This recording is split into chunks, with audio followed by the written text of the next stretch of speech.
పట్నం municipal chairman ఎన్నికకు line clear అయింది. స్టేను తెలంగాణ హైకోర్టు ఎత్తివేసింది. ఈసీ కలెక్టర్తే తుది నిర్ణయం తీసుకోవాలని హైకోర్టు ఆదేశించింది.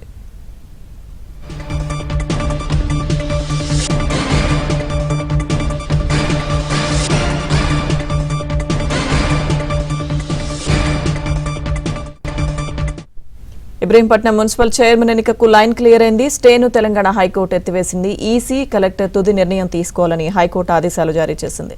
పూర్తి సమాచారం మా ప్రతినిధి ప్రవీణ్ అందిస్తారు. Praveen, Ibrahimpatnam municipal chairman, vice chairman ఎన్నిక పైన తెలంగాణ హైకోర్టులో ఈ రోజు విచారణ కొనసాగింది. అయితే ప్రస్తుతం 2 రోజుల క్రితమే తెలంగాణ హైకోర్టు స్టే విధించింది. దీంతో ప్రస్తుతం అయితే స్టే ఎత్తివేస్తూ కూడా తెలంగాణ హైకోర్టు నిర్ణయం తీసుకుంది.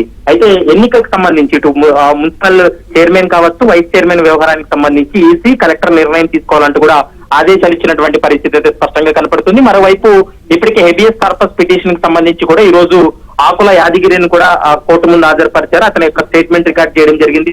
బీఆర్ఎస్ నేతలు తనను బలవంతంగా చీరాలకు తీసుకెళ్లి తనను రిసార్ట్స్ లో బంధించారని, ఎన్నికల ఫలితాలు వచ్చినటువంటి రోజే తనని దాదాపు 12 గంటల పాటు హైదరాబాద్ మొత్తం తిప్పి చీరాలకు తీసుకెళ్లారనేటువంటి అంశాన్ని కూడా ప్రస్తుతం ఆ స్టేట్మెంట్ ఇవ్వడం జరిగింది. దీంతో ఈ అంశాలన్నింటినీ కూడా పరిగణలోకి తీసుకొని ఎలక్షన్ కమిషన్, మరోవైపు కలెక్టర్ ఈ ఎన్నికలకు సంబంధించి మరోసారి నిర్వహించడమా ఏంటనేటువంటి అంశం పైన పూర్తి స్థాయి నిర్ణయం తీసుకోవాలనేటువంటి అంశాన్ని కూడా స్పష్టం చేస్తూ కేసునైతే మాత్రం విచారణ